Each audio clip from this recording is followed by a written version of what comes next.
judíos a los gentiles y los gentiles a los judíos. Los judíos conocían la ley y los gentiles todo aquel que no era judío. En ese momento, si estaban en Roma, serían principalmente romanos, del Imperio Romano, y habría algún griego entre ellos, seguramente.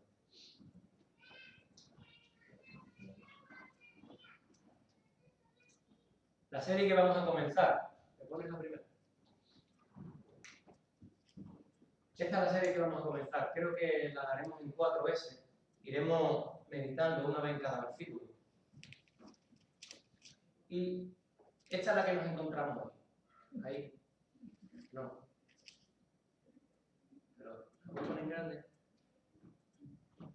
Ahí. Esto es el programa de multimedia cuando empezó a funcionar después de hacerlo. Ahí.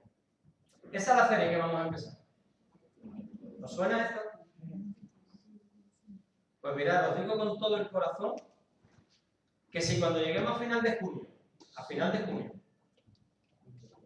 y nos volvamos a ver el junio que viene, si solamente os acordáis de esto, mi corazón ya estará lleno de gratitud. Si solamente os acordáis del título de la serie que dimos, que era uno para todos y todos para uno, ya mi corazón tendrá gratitud. Además, si Dios quiere, las grabaciones salen bien, pues ya estarán colgadas para el que quiera volver a ver. La carta de los Romanos está dividida de esta forma. Son 15 capítulos. La primera parte es como una subida en teoría, en teología, en conocimiento, a llegar a la cúspide. Una vez que se llega a la cúspide, que sería al final del capítulo 11, una persona, vamos a suponer ya creyente, lo que le queda es descender en un proceso de santificación. Esta práctica. Aquí vemos la teoría y ahí vemos la práctica. ¿Ven? Para que entendáis cómo está dividida la carta a los romanos de forma general. Así que hoy, si vamos a tocar el capítulo 12, ¿dónde estamos? En la práctica, ¿verdad? Muy bien.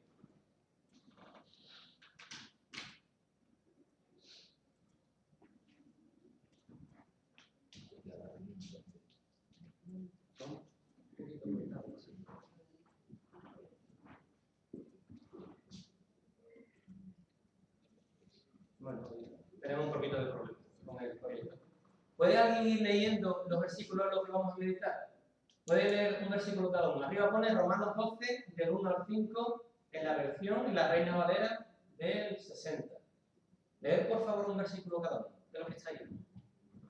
Así que, hermanos, os ruego por las misericordias de Dios que presentéis vuestros cuerpos en sacrificio vivo, santo, agradable a Dios, que es vuestro culto racional.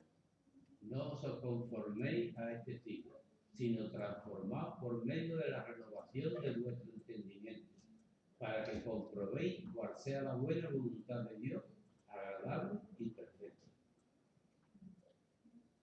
Digo, pues, por la gracia que me es dada a cada cual que está entre vosotros, que nos tenga más alto concepto de sí que debe tener, sino que piense de sí con dura conforme a la medida de fe que Dios repartió a cada uno.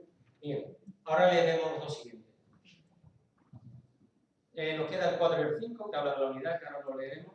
Pero para que entendáis cómo lo vamos a hacer, hoy vamos a meditar en el 4 y en el 5, lo vamos a hacer al revés. Hoy vamos a hablar del cuerpo, la siguiente vez hablaremos del concepto que cada uno tiene de sí mismo, centrando principalmente en el orgullo, que hoy está muy de moda. Parece que el orgullo ha dejado de ser pecado por ser un valor que la gente anhela, ser orgulloso de lo que son. Vamos a hablar del orgullo la siguiente vez. La siguiente vamos a hablar de la transformación. Como dice Pablo, no os conforméis a este siglo. Transformaos, por favor. Y, por último, hablaremos de qué significa un sacrificio vivo para el Señor. Así que, como dice Pablo, ¿veis en rojo?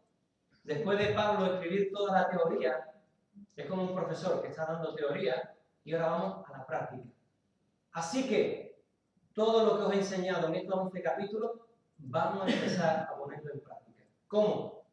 Entregándote como un sacrificio vivo, transformando tu vida, sabiendo quién eres, no tengas un concepto tan alto de ti. Y luego, con estos 2 versículos. Que alguien lo lea, por favor. Porque de la manera que en un cuerpo tenemos muchos miembros, pero no todos los miembros tienen la misma función. Así nosotros, siendo muchos, somos un cuerpo en Cristo, y todos miembros los unos de los otros. De eso vamos a hablar hoy. ¿Qué significa un cuerpo? ¿Por qué Pablo recalca que nosotros somos un cuerpo en Cristo? ¿Qué significa ser un cuerpo? ¿Qué significa el ser pie, el ser mano, el ser cabeza, el ser ojo, el ser boca? A ver qué nos enseña la palabra sobre todo eso. Vamos a dar una pequeña introducción, solamente de los versículos que hemos dejado arriba, pero ya digo, ya los iremos meditando uno a uno, que creo que el Señor, y confío que nos bendiga mucho, porque es una enseñanza muy hermosa. Ya os digo, mirad, si hoy en día la película, ¿habéis visto el libro de Eli?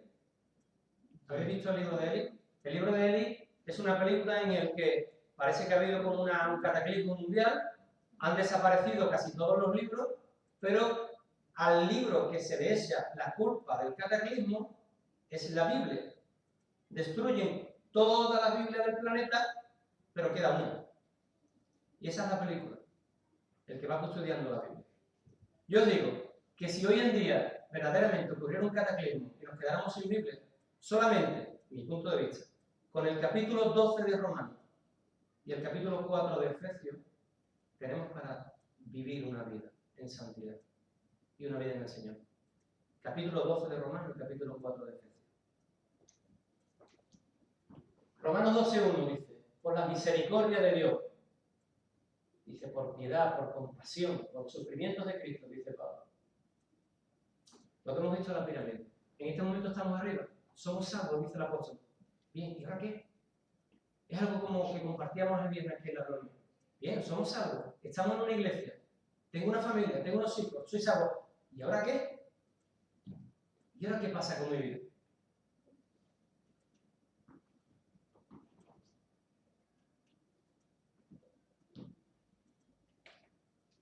Pablo dice que hagamos 2 cosas. Presentar nuestros cuerpos como un sacrificio vivo y ser transformados. No perderlo, ¿eh? Esto es una introducción para donde queremos llegar. Ya os digo que para no llegar del tirón a esos versículos finales, vamos a dar una pequeña introducción de la que ya iremos viendo.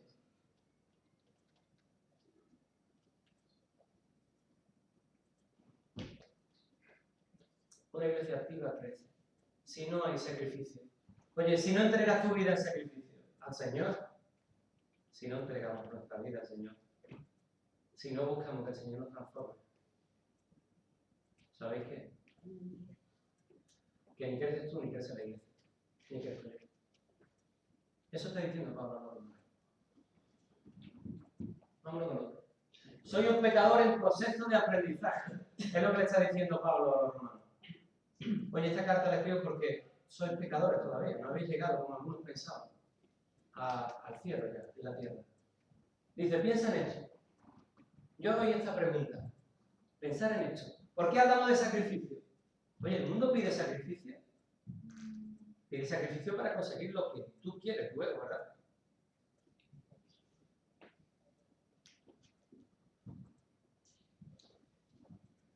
¿Quién te ha enseñado tu manera de vivir? ¿Quién nos ha enseñado a hablar? ¿Quién nos ha enseñado a amar? ¿Quién nos ha enseñado a tener relaciones los unos con los otros? ¿Quién nos ha enseñado a leer? ¿Quién te ha enseñado a tener el carácter que tienes? ¿Quién te ha enseñado? ¿El mundo o Dios? ¿Quién te ha enseñado?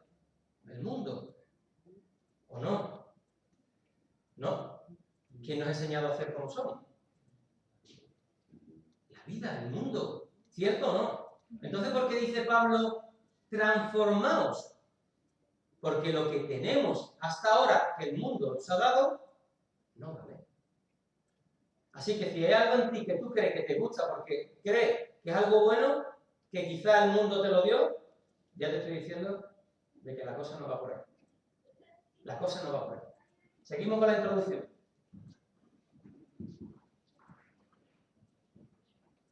Dos cosas a tener en cuenta en este proceso.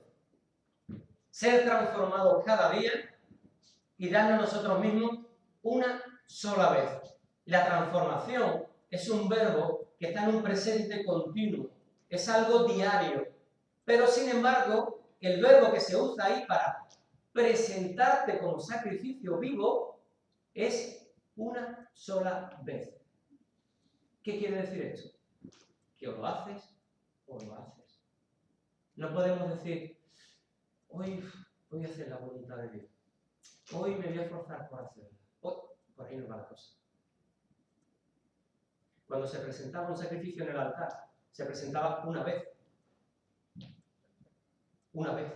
Eso es lo que está diciendo Pablo. Una sola vez.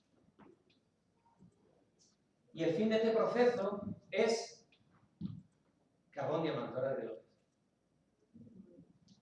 El fin del proceso de estos 5 versículos es este. Saber cuál es la voluntad de Dios para tu vida y para tu dirección.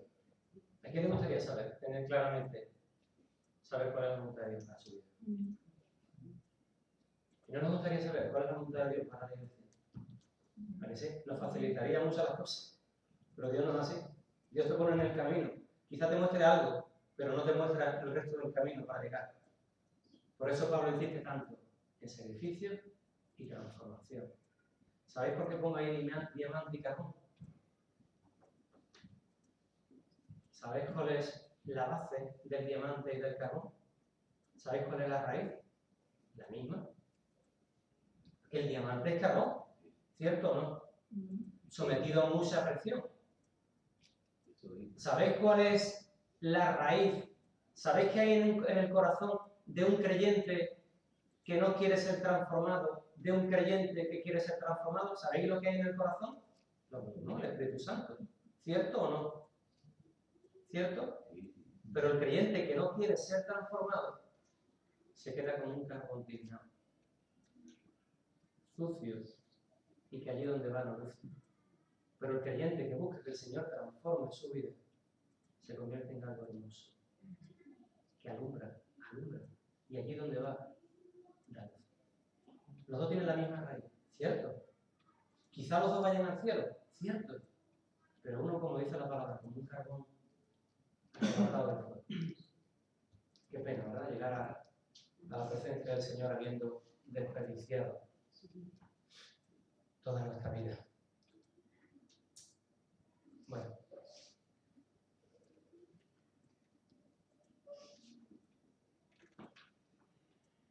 Ese era uno de los pensamientos de Pablo. Pablo habla de la iglesia como el cuerpo de Cristo. ¿Podéis leerlo de nuevo? Los versículos. Porque de la manera que en un cuerpo tenemos muchos miembros, pero no todos los miembros tienen la misma función. Así nosotros, siendo muchos, somos un cuerpo en Cristo y todos miembros los unos de los otros. Qué hermoso, ¿verdad? Sería un versículo para poner aquí en grande. ¿A que sí? Pero esto es lo que ocurre principalmente. Hay un texto donde Pablo se mete más de lleno en el cuerpo de Cristo, que es en Primera de Corintios 12, del 12 al 27. Está allí en el margen que no se ve. Esto es lo que ocurre principalmente. Que el cuerpo no llega a entender qué es cuerpo, sino que quizás la mano quiere ser pie, y el pie quiere ser hombro, y el hombro quiere ser cuello, y el cuello quiere ser ojo. Y eso es lo que ocurre en la mayoría donde hay una comunidad de creyentes. Y ya la estamos entrando de lleno en el tema de hoy. Esto es lo que ocurre, que si el Señor a ti te ha hecho pie, oye, por mucho que te esfuerces, no vas a llegar a ser mano. Es que por mucho que te esfuerces no vas a llegar a ser mano. Es lo mismo que si tú en la vida sabes que tienes que ser, que tú quieres ser médico y mi padre me esfuerza para ser abogado. Bien, no. Somos lo que somos. Y si el Señor nos muestra lo que somos, Demos gracias al Señor. Como he dicho alguna vez, si eres el dedo pequeño del pie, no importa, quizás esté ahí año tras año sin que nadie te vea. Pero llegará un momento en que alguien se quite el zapato y el calcetín y diga, mira, ahí está el dedo pequeño del pie, oye. Por eso la iglesia andaba tan bien, porque estaban los dedos en su sitio, aunque no se veían. ¿Vais entendiendo por dónde vamos? Tenemos que buscar, como decía el versículo 2, cuál es la buena voluntad de Dios, agradable y perfecta para mi vida. Si yo no busco la voluntad de Dios para mi vida, habiendo antes una entrega de sacrificio, habiendo una transformación, llegaré a ser un pie que no quiero ser pie. ¿Vamos entendiéndolo? Hermanos, hemos nacido, por suerte o por desgracia, en una era que otros no nacieron. Hemos nacido en la era de la industrialización, o algo así. Es decir, no me ha salido bien. Industrialización. ¿Vale? Y ahora esa era está terminando y está empezando una era nueva, que es la era de la creatividad. Oye, la era de los creyentes. ¿Quién hay más creativo que Dios? Y si tenemos la mente de Cristo, la mente de Dios, tenemos que ser personas creativas. ¿Qué ocurre por haber nacido en la era de la industrialización? ¿Qué ocurre? Pues que estamos hechos y amoldados a esa era. Pensamos como esa era, vivimos como esa era y hacemos todo lo que hacemos porque lo hemos aprendido, como decíamos antes, todo lo hemos aprendido desde que nacimos en esa era. ¿Sí o sí? ¿Me seguís por ahí? Solo el Evangelio puede cambiar esto. ¿Creéis que el Evangelio puede cambiar a las personas? Pero algo importante y antes, para cambiar a las personas, primero nos tiene que cambiar el Señor a nosotros. Vivimos en una era que está acabando, gracias a Dios. ¿Sabéis lo que se imponía en esa era? Ganar, perder. Yo gano a costa de todo y me da igual que tú pierdas. ¿Habéis visto las películas americanas? Los banqueros, la gente de negocio, que intentaban siempre ganar más dinero que los demás a costa de... Eso es ganar, perder. Las empresas ganaban muchísimo dinero. Los bancos, ¿por qué estamos donde estamos en la crisis? Porque los bancos han pensado solamente en ganar, perder. Yo gano y ustedes perdéis. El gobierno que ha pensado, yo gano, me da igual que pierda España. Esa es la era que se ha impuesto. Esa es la era que tenemos nosotros en nuestros genes. Por eso cuando estamos y tenemos relación unos con otros, pensamos siempre en ganar. Y me da igual lo que le pase al otro hermano o a la otra persona. Yo quiero ganar. Pero hay personas inteligentes, porque Dios da inteligencia, incluso a los que no son sus hijos, porque son criaturas suyas, y se han dado cuenta que eso destruye las empresas. Estamos en la crisis, se han dado cuenta. Ese ganar-perder, se han dado cuenta que sí, habrá uno en el negocio, 2 o 3 que sobresalen, pero ¿y los demás? ¿Qué ocurre con ellos? ¿Qué ocurre con los demás? Si yo gano y tú pierdes, ¿qué ocurre contigo? Si estamos en una empresa en la que yo estoy ganando siempre llevándome los honores y tú siempre estás perdiendo,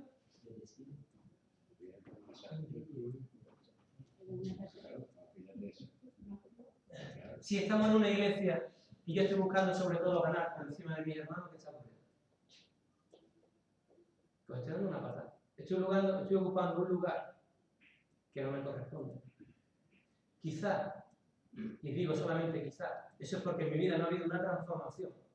Y aún los genes de esa era tan mala están en mi ser, porque mi madre cuando yo iba al colegio me decía, si te pegan, pégale más fuerte. Tienes que ser el mejor de la clase. Tienes que ser jugador de fútbol, mejor portero. Tienes que ser el mejor. ¿Y eso está aquí o no está aquí? Cuando nos relacionamos unos con otros, ¿qué decimos? Tengo que ser el mejor. Yo gano y tú pierdes. Pero hermano, eso ha cambiado, gracias a Dios. Y en el mundo está cambiando. Y en nosotros debe de cambiar.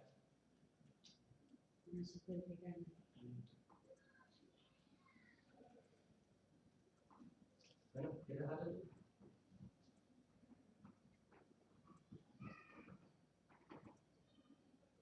No, a ver.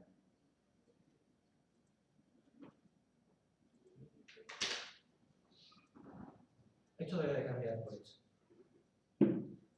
Por ganar. De acuerdo que quizá haya momentos en que no podemos ganar los dos 10, pero si llegamos a 8 los dos, hemos ganado los dos. ¿Por qué tengo yo que ganar 10 y tú ganar 4? ¿Por qué no podemos llegar los dos a ganar 8? Esto se está imponiendo hoy en las empresas. Ganar, todos ganan, se crea unidad, se crea compañerismo, hay ambiente de felicidad y las empresas producen. Ya no se están eligiendo para los puestos preeminentes a la gente por el test intelectual, no, porque esas personas son líderes natos y van buscando el ganar-perder. Se está eligiendo a las personas por el test de social, de relación, cómo te relacionas con la gente. Porque se han dado cuenta, a ver si alguna vez los cristianos también nos damos cuenta, de que lo importante que es entre nosotros buscar siempre ganar.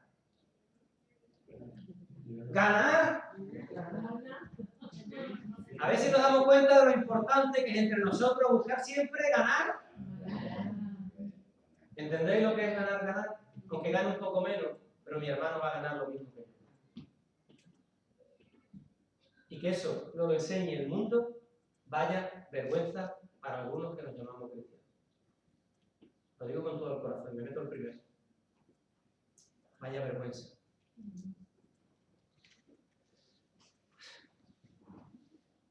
Esto es genial entrar en nuestras iglesias, ¿sabéis?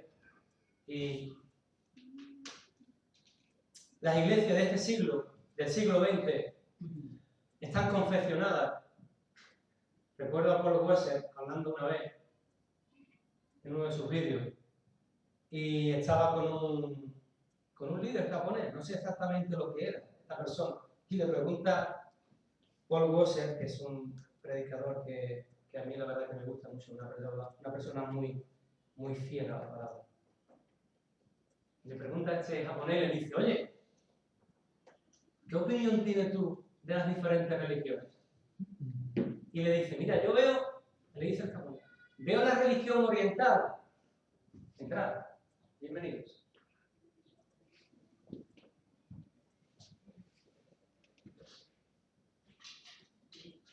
Dice él, veo las religiones orientales y veo a los líderes de las religiones orientales y lo veo como personas espirituales, personas entregadas. Lo harán de una forma o de otra, pero lo veo como personas entregadas. Y dice, ¿qué concepto tienes tú de los líderes evangélicos? Y dice este hombre, los veo como empresarios, gobernando su negocio.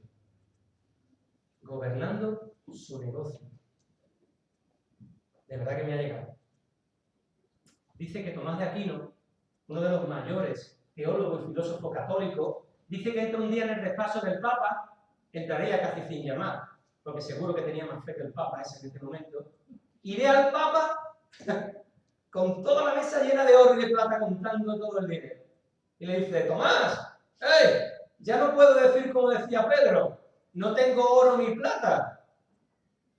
¿No? Hay un versículo que le dice Pedro al paralítico, no tengo oro ni plata. Y le dice Tomás al Papa, sí, pero tampoco puedes decirle, te doy lo que tengo. Tiene mucho oro y mucha plata, pero ¿y el espíritu dónde se queda? Pedro le dijo al paralítico, no tengo ni oro ni plata, lo que tengo te doy. En el nombre del Señor, levántate y anda. Ese poder, realmente ese poder, se ha cambiado en muchas iglesias por eso. Porque venimos influenciados de una época materialista. Una época en la que el liderazgo controla, domina y dirige la empresa.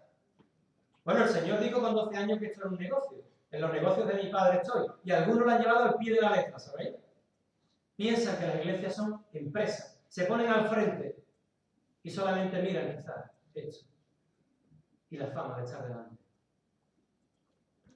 Escudriñando en la palabra y mirando en Hechos 6, vamos a hablar del liderazgo en la iglesia. Encuentro en Hechos 6 que los apóstoles estaban preocupados porque no podían seguir dando la palabra y orando, porque había mucha gente que se incorporaba a la iglesia y tenían que buscar a alguien que los alimentara, alguien que estuviera con ellos. Y en ese momento se ponen en oración y el Espíritu Santo los dirige y se crea la figura del diácono. El diácono es una persona llena del Espíritu Santo que está para servir a la iglesia. Encontramos en ese capítulo dos figuras. Una figura que es el anciano obispo, que es lo mismo, y el diácono. El anciano obispo con un papel de liderazgo y el diácono con un papel de servicio. Y diréis, ¿y los pastores dónde están? ¿Dónde están los pastores en este liderazgo? ¿Pues sabéis lo que os digo? Es que no aparecen. No aparecen. Efesios 4, 11 y 12. ¿Alguien lo puede leer? Por favor. Y él mismo constituyó a unos apóstoles, a otros profetas, a otros evangelistas, a otros pastores y maestros, a fin de perfeccionar a los santos para la obra del ministerio, para la edificación del cuerpo de Cristo. Mira, la función del liderazgo es edificar el cuerpo de Cristo. ¿Quién es el cuerpo de Cristo? Que alguien me responda. ¿Quién es el cuerpo de Cristo? La iglesia. ¿Y quién es la cabeza del cuerpo? ¿Quién es la cabeza? ¿La iglesia tiene cabeza aquí visible? No tiene. No tiene cabeza.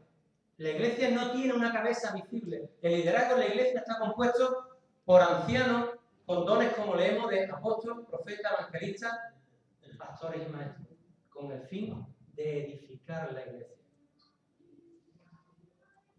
En relación a la palabra pastor, en toda la Biblia, Nuevo Testamento, refiriéndose a una sola persona, solamente aparece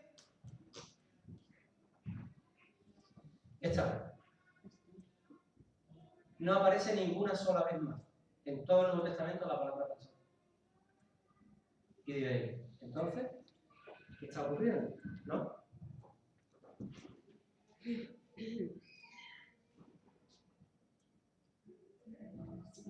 Asimismo, el concepto de liderazgo en las iglesias y la obediencia al liderazgo solo aparece una vez en todo el Nuevo Testamento. Vamos uniendo. Tenemos por un lado la figura de los líderes y por otro lado la figura de un liderazgo. Solamente en el capítulo 13 de Hebreos se habla del liderazgo en las iglesias. ¿Por qué estoy diciendo esto? Porque si el cuerpo no entiende cómo tenemos que ser dirigidos, mal vamos. Si el cuerpo piensa, como los católicos quizás, que aquí tiene que haber una cabeza visible, como el Papa para ellos, creo que es un error. De eso estamos viendo en la palabra. Los únicos textos que aparecen en relación al liderazgo de la iglesia es en relación a la persona del pastor. Encontramos obediencia y sumisión a ese liderazgo en 3 versículos, el 7, el 17 y el 24, que ahora veremos. Y nos encontramos con una traducción no muy correcta, desde mi punto de vista. Porque algunos diréis, o sea, a mí me suena la palabra que dice obedecer a vuestros pastores que velan por vosotros y dan cuenta de vosotros, ¿cierto? Ahora volvemos para atrás. Mirad la traducción de la Reina Valera del 60 como se traduce el versículo 7. ¿Alguien puede leer el de arriba? Acordaos de vuestros pastores. ¿No dice? Mirad en la traducción internacional y en todas las demás traducciones que yo tengo, que tengo más de 50 traducciones en mi programa bíblico, acuérdense de sus dirigentes que le comunicaron la palabra de Dios. Consideren cuál fue el resultado del estilo de vida e imiten su fe. Vamos al siguiente versículo. El 17. Obedecer a vuestros pastores, dice Hebreo. Sin embargo, en el resto de traducciones dice, obedezcan a sus dirigentes, sométanse a ellos porque ellos cuidan de vosotros. ¿Vamos viendo la diferencia? Y en el último versículo dice, saludad a todos vuestros pastores, y en todas las traducciones dice, saluden a todos vuestros dirigentes. ¿Por qué digo eso? Volvemos atrás y nos quedamos. Hay un error de traducción, o una traducción no muy correcta. Hebreos 13, 7, 17 y 24, como hemos leído, leído, ellos traducen la palabra por pastor de ovejas, que es poimene. Solamente aparece una sola vez en todo el Nuevo Testamento refiriéndose a una persona. Y es Efesios 4:11. Sin embargo, la palabra que ya aparece en el original es Egeomai, que significa dirigente militar. ¿Qué quiero decir con esto? Que las iglesias actualmente que están dirigidas, llevadas, gobernadas y lideradas por una sola persona, pastor, y normalmente esa mujer suya al lado que la pone como pastora, desde mi punto de vista no es bíblico, no aparece en la palabra de Dios, no está contemplado. Nunca vemos un liderazgo en solitario en la palabra de Dios, nunca, jamás, nunca en el Nuevo Testamento, nunca.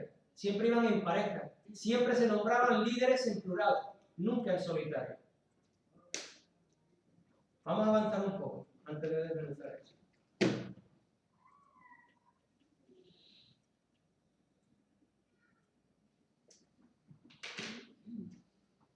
El Señor, que creo que es un poco sabio, ya lo sabía. Y mirad lo que advierte a sus discípulos y apóstoles. Él estaba viendo cómo los fariseos se estaban dirigiendo, cómo llevaban a la gente, cómo se enorgullecían de la posición que ocupaban, cómo robaban a las viudas, dice la palabra, cómo maltrataban al pueblo. Y el Señor le dice, pero vosotros no querráis que os llamen maestro, que significa rabí, porque uno es vuestro maestro, el Cristo, y todos vosotros sois hermanos. Y no llaméis padre vuestro a nadie en la tierra, porque uno es vuestro Padre el que está en los cielos. Ni seáis llamado maestro, porque uno es vuestro maestro, el Cristo. Cuando vamos al texto de Filipenses 4:11 y nos encontramos con las 5 categorías de apóstoles, profetas, evangelistas, pastores y maestros, en el original, delante de maestro no aparece ninguna preposición, por lo cual muchos dicen, muchos traductores y teólogos dicen que la palabra pastor, maestro es la misma. Si la palabra pastor, maestro es la misma, ¿qué está diciendo Jesús aquí?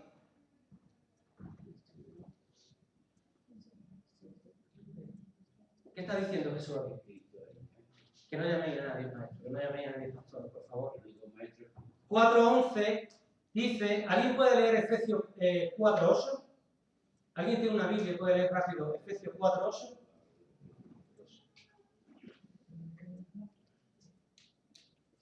Lo leo yo aquí, que lo tengo más rápido.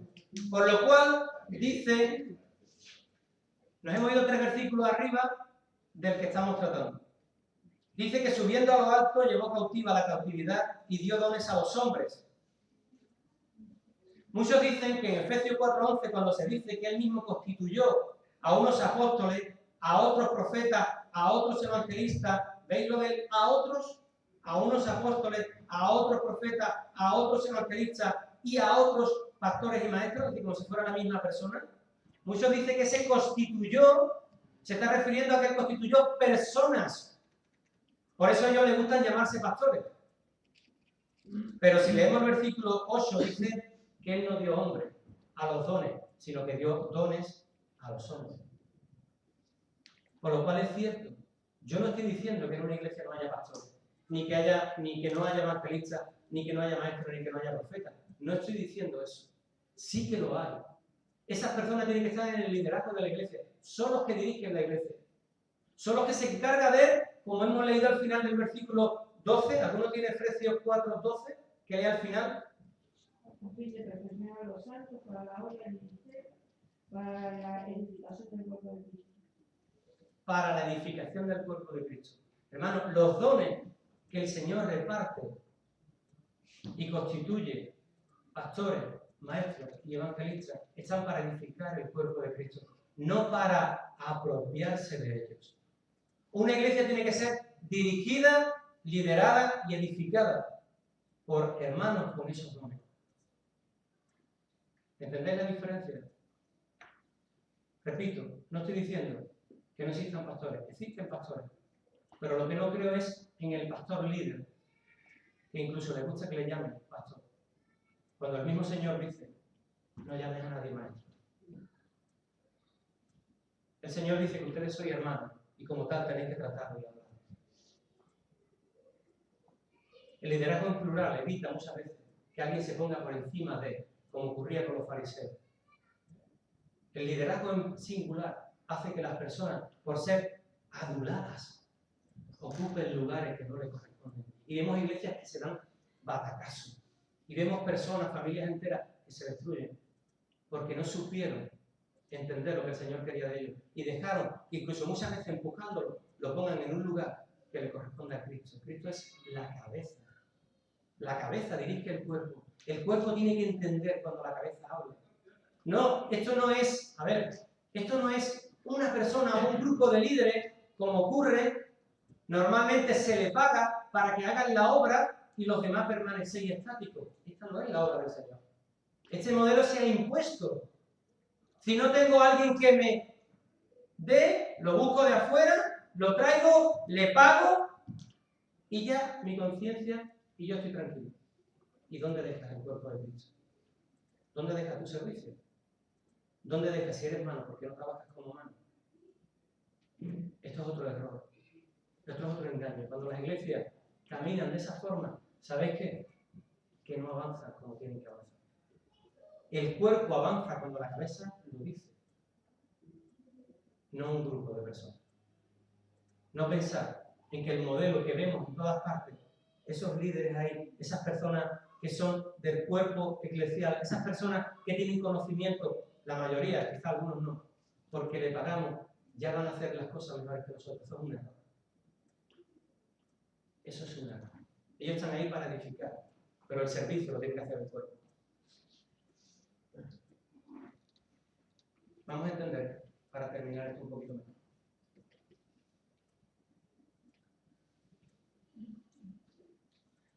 ¿Alguien puede leer eso y buscar solamente las dos últimas citas, la de Tito y Filipenses, para no alargar más? Nunca se lee en el Nuevo Testamento de un solo anciano ni de un solo pastor u obispo dirigiendo una congregación.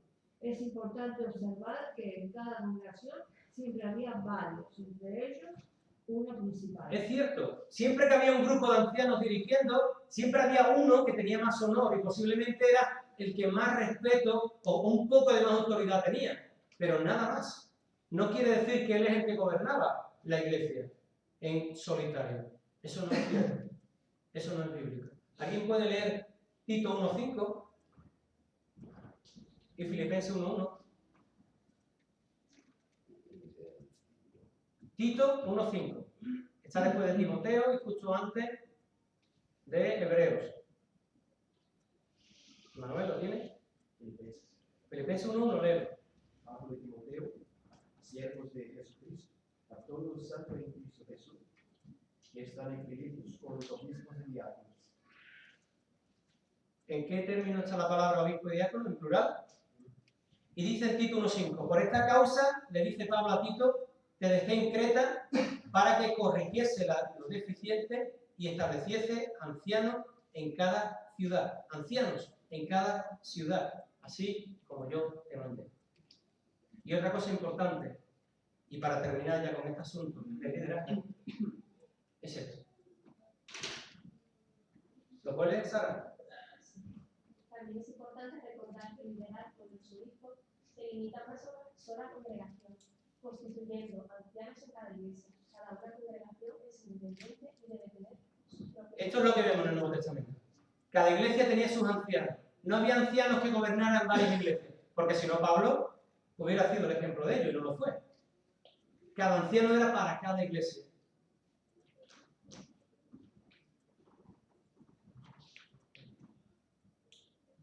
Y cada congregación tiene que ser independiente. No puede haber una congregación que controle y gobierne a otra congregación. Tampoco es bíblico. No lo vemos en el Nuevo Testamento. Cada cuerpo, cada iglesia tiene que ser gobernada individualmente por el Señor. Mirad, todo lo que he dicho, quizá alguno esté pensando y fijando su vista en la figura del pastor, pero todo lo que he dicho no va en esa dirección, va en la otra dirección, va en el cuerpo. Todo lo que hemos dicho del liderazgo para que entendáis cómo funciona el cuerpo, cómo funciona la iglesia, cómo debe de funcionar. Una iglesia no es bíblica cuando todos están sentados esperando recibir de un grupo de personas normalmente pagados que le sacan las castañas del fuego. Eso no es bíblico. Cada creyente es creyente a tiempo completo. No podemos decir, soy cristiano en una faceta de mi vida o los domingos. Eso no es bíblico. Si hemos dicho como al principio, si el nombre del Señor es el que tu corazón ama, no puedes pensar que alguien, ¿me entiendes?, te va a dar de ese amor cuando tú lo necesites, que alguien va a hacer las cosas por ti. Cuando tú estás enamorado de alguien, tú estás sirviendo, tú estás entregado, tú estás haciendo. Si eso no lo hay en nuestras vidas, de verdad yo digo que os animo a que busquéis a ese Señor. Porque no, os aseguro que el Señor no está muy contento cuando ve tantas iglesias, tanto pueblo sentado, tanto pueblo engordando, recibiendo solamente de un grupo de personas. Eso no es lo que vemos al principio en eso de los apóstoles. Vemos que todos compartían unánime, todos se esforzaban, todos trabajaban, todos predicaban. Y la iglesia dice en esos 4 que crecía y se fortalecía en el nombre del Señor. Una iglesia pasiva tiene celulitis. ¿Tiene celulitis? Está gorda, está fofa. Una iglesia activa es dinámica, se mueve rápido, está atenta a la voz de la cabeza. Recibe. Una iglesia que no está acostumbrada a andar. Cuando alguien le dice que ande, normalmente pone excusa. Mira, no, esto no me gusta la cara. No voy a andar. Eso es lo que está ocurriendo. Muchas iglesias están totalmente paradas porque piensan que ellos no tienen que hacer nada, que lo tienen que hacer los líderes por ellos. Y ese es el error. Ese es un error muy grande. Y ahora vamos a terminar con 2 reglas que nos van a ayudar a entender todo esto. La primera regla. Esto no se puede conseguir si no te conoces a ti mismo. ¿Cómo eres? ¿Eres frío? ¿Eres caliente? ¿Eres una persona tibia? ¿Eres una persona que te da igual? ¿Eres una persona que quizá ahora estás oyendo lo que estoy diciendo porque te estoy hablando a ti, que estás ahí sentado? Y te da igual lo que estoy diciendo y estás diciendo, me da igual, voy a seguir viniendo los domingos, me voy a sentar en la silla y el lunes estoy en mi casa enfrascado en mis cosas. ¿Ese es darle culto a Dios? ¿Pensáis que el lunes, cuando estás arreglando a tus niños para el colegio, eso no es darle culto a Dios? ¿Qué pensáis? ¿Pensáis que por la mañana el que va a trabajar y se está aseando para ir a trabajar, eso no es darle culto a Dios? ¿Qué pensáis? ¿Es darle culto a Dios ir a trabajar? ¿Qué pensáis? ¿Es darle culto a Dios? Mira, había un deportista de rugby americano, hijo de creyente desde pequeñito en la escuela dominical. Y tenía una lucha, porque tenía muchas cualidades para ser un buen jugador de rugby, australiano, he dicho, ¿no? Sí. Pero, australiano, pero ¿cuándo se juegan los partidos de rugby? Normalmente, los domingos, y no podía ir a la reunión. Y él tenía esa lucha. Y el padre, que estaba viendo la lucha que el hijo tenía, se lo lleva a uno de los líderes, y el líder le dice, mira, en tu corazón, ¿qué es lo que hay? Porque tienes una lucha con jugar a rugby y adorar al Señor. ¿Qué es lo que verdaderamente resalta en tu vida? Y él, mira, lo que yo quiero es adorar al Señor. Y le dice a este líder, que estaba pastoreando a esta persona, y le dice, pues darle culto a Dios jugando a rugby. Dios sabe dónde está tu corazón y qué anhela. Se convirtió en el número 1 en la lista de rugby australiano. Salía en televisión cantidad de veces.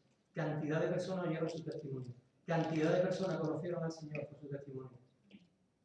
Porque alguien lo supo orientar y decirle, oye, por la mañana cuando te levantas para el colegio y te estás aseando, ya le estás dando culto a Dios. Cuando vas a tu trabajo, le estás dando culto a Dios. Cuando vas al colegio a estudiar, le estás dando culto a Dios. Porque no dice la palabra, y todo lo que hagamos, lo hagamos para el Señor. Entonces no nos engañemos. Si voy a hacer algo, no puedo dejar mi Señor detrás. Lo llevo conmigo. Y si no lo muestro, entonces me avergüenzo de él. Y eso es lo que en la sociedad moderna ocurre. Nos avergonzamos del Señor. Y pensamos que el Señor solamente lo sacamos los domingos viniendo aquí. El resto del tiempo, como nadie me conoce. Como decía Moy el domingo pasado, ¿quién de los jóvenes ha dicho en su instituto, o quién de nosotros en nuestro trabajo hemos dicho, soy creyente, soy cristiano. ¿Quién lo ha dicho? Es más fácil decir, no digo nada. No digo nada. Y me van a tratar como los demás. ¿Sí o sí? Pero hay del que lo dice. Ahí hay que pagar el precio. Porque ahí hay que estar dándole continuamente culto a Dios. Porque se están fijando en ti. Y ahí te ponen a prueba. Esa es la diferencia. Con conocerme a mí mismo y no conocerme. ¿Verdaderamente eres una persona fría? ¿Eres caliente? ¿O te da igual lo que eres? A mí no me da igual lo que soy. A mí no me da igual. Mira, hay una regla en el universo en relación a nosotros mismos. Hay una regla que es la atracción de los cuerpos. Todo el universo se mantiene por atracción de los cuerpos. No hay nada que sujete los planetas. Y si nosotros formamos parte del universo, esta regla nos influye a nosotros. Si yo tengo un espíritu chismoso, un espíritu crítico, si soy una persona mala, una persona agria, ¿sabéis quién se rodea conmigo? Los chismosos, los agrios y los antipáticos. Porque los espíritus nos atraemos. Si yo tengo un espíritu de paz, de amor, de misericordia, que trato a las personas con cariño, con el amor que Dios me ha dado, ¿sabéis quién se rodea con nosotros? Esas personas. ¿Sabéis lo que os digo? Que muchas veces venimos a sitios y venimos con problemas. Y quizás nos cuesta cambiar la cara. Pero mirad un consejo, es muchas veces mejor poner una sonrisa, aunque sea falsa, que poner una mala cara a alguien. Porque la mala cara te hace daño. Pero la sonrisa falsa quizás nos haga reír. Aplícate eso. Cuando alguna vez vengas mal o tengas un problema con alguien y te vas a encontrar con otro, piensa en esto. No le pongas la mala cara. Aunque sea por una sonrisa falsa. Y así los espíritus se atraerán. Y seguro no llegarán a tu lado los chismosos y te digan, ¿y yo? ¿Qué te pasa? ¿Tenía problemas con fulanito menganito, no? Y ya empezamos el pico sin morrer. Y dejamos a Cristo en el bolsillo y le decimos, no, hoy no salga, hoy quédate aquí. Hoy la santidad la dejamos en casa. Tenemos que conocernos quiénes somos, cómo actuamos, saber lo que el mundo ha hecho en nuestra vida. Y la segunda regla. Y vamos a terminar con esta regla. Pablo nos anima a aceptarnos a nosotros mismos. Aceptarnos a nosotros mismos. Si eres lo que eres, no quieras ser lo que no eres. Si tienes lo que tienes ahora, no digas cuando tenga lo otro lo haré. No. ¿Qué tienes ahora? Eso puedes, hazlo. Siempre pensamos en cuando tenga lo haré. Y nunca pensamos en lo que tengo es suficiente para hacerlo. Y algo todavía más delicado con esto. Encima, codicio lo que tiene el hermano. Encima no me conformo con lo que tengo y me gusta con lo que tiene mi hermano. Y encima envidio lo que tiene mi hermano. Eso es un pecado, no codiciar. Y encima no me alegro con lo que tiene mi hermano. Yo me he de decirle, qué guay, Manuel, qué chaqueta más bonita tiene. Me alegro que tengas esa chaqueta. Le digo, tío, a mí me gustaría tener tu chaqueta. Hay que ver por qué no tengo tu chaqueta. Os digo una cosa, que mientras que yo no me alegre con lo que tiene mi hermano y lo bendiga, Dios no va a derramar ni una gota de bendición en mi vida.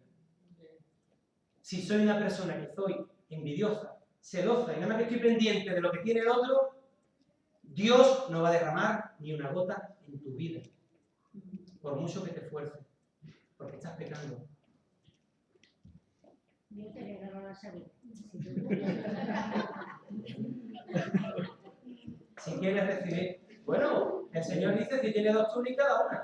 Así que si él tiene dos chaquetas, no tiene. Yo tenía 3 y repartí 2.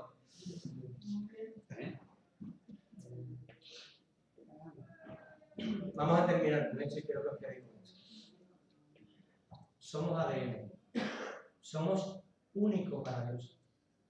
Nadie tiene lo que tiene el otro. Para Dios, cada uno tenemos un nombre que Él dice Apocalipsis que nos dará una piedrecita blanca. con un nombre oculto que solo conoce el Señor. Cada uno somos preciosos para Él. Entonces, ¿por qué te comparas conmigo? Si tú eres precioso para Dios, ¿por qué no te conformas? ¿Por qué no te conoces a ti mismo? ¿Por qué no lo ofreces a Dios lo que tú tienes? ¿Por qué te estás comparando conmigo? Si yo soy lo que soy para Dios. ¿Por qué andamos comparando? ¿Por qué no nos conformamos con lo que tenemos? ¿Por qué ando envidiando lo que tiene otro? Hermano, eso no es sano. Conformémonos con lo que tengamos. Conformémonos como somos. Y si algo no nos gusta, el Señor tiene poder para quitarte eso de tu vida. Ora a Él. Señor, esto no me gusta de mí. Soy una persona así, hasta aquí te lo entrego. Señor, reconozco que esto que hay en mí no me gusta, no me agrada. Quiero que tú llenes ese hueco. Yo quiero bendecir a mis hermanos por lo que tienen, por lo que tú le das, por lo que haces con ellos. Señor, quita de mí si hay envidia, si hay celo. Mientras que no hagamos eso, no creceremos ni esto. Y el Señor no va a derramar aquí su gloria. Eso es las dos claves para vivir en comunidad. Conócete a ti mismo y usa lo que tienes. Si no hacemos esto y pensamos que no tenemos suficiente porque otro tiene más, nos equivocamos de nuevo. Nos equivocamos de nuevo. El Señor tiene un plan para cada uno. Tu vida está escrita delante de Dios. El Señor sabe por dónde te hace pasar. Todo eso que está ocurriendo, tanto malo como bueno, es un proceso para tu vida y para la mía. Todo eso tiene un fin, el Señor. ¿O qué piensa? Que cuando el alfarero le está dando vuelta al barro en el torno y encuentra una piedrecita o una esquirla de algo, no la quita para que la vasija salga lo más hermosa posible? Eso hace el Señor muchas veces a nosotros. Nos pasa por el torno y nos da vuelta y nos quita eso que no le agrada. Pero no nos rebelemos. Eso es un proceso de lija, como la lija, para suavizar nuestro carácter, nuestro temperamento, nuestro dominio propio. Para que cuando alguien dice, Dios, que el evangelio es muy duro, me han dicho a mí. Es que eso de perdonar cuando te ofenden es muy duro. Claro que es duro. Eso de caminar la otra milla, como dice el Señor, es muy duro. Claro que es duro. Eso de, si me pegan aquí, ponen la otra cara, eso es duro. Claro que es duro. Muy duro. ¿Pero por qué es duro? ¿Sabéis por qué es duro? Porque no estamos en el proceso del Señor. El Señor tiene un proceso en tu vida. Si estamos en Él, si meditamos, oye, hemos cantado, lee la Biblia y ora cada día. Qué palabra más sencilla, pero qué difícil, ¿verdad? Cada día hacer eso. Si cada día leemos, cada día oramos, os aseguro que cuando alguien os pegue en esta mejilla, no os va a costar trabajo ponerla. Que cuando alguien te ofenda, no te va a costar trabajo decirle, me va a salir de perdón. ¿Por qué? Porque eso está transformando mi vida. Entonces, ¿qué decimos? ¿El evangelio es duro? Es duro para el que no comienza a caminar. El que comienza en esta transformación no es duro el evangelio. Al revés, es hermoso que cuando alguien te ofenda, tú le digas, te perdono. Es hermoso que cuando alguien no te muestra amor, tú le digas, yo te amo. Es hermoso que cuando alguien te haga algo sobre ti, no me importa, yo se lo llevo a Cristo. Es hermoso el evangelio. Es hermoso vivir con Cristo. Es hermoso estar enamorado. Lo difícil es creer que estoy enamorado y aguantar a mi mujer todas sus pataletas. Eso es lo difícil. Pero cuando estoy enamorado, el amor del Señor hace que la vida sea más fácil. Las cosas más llevaderas.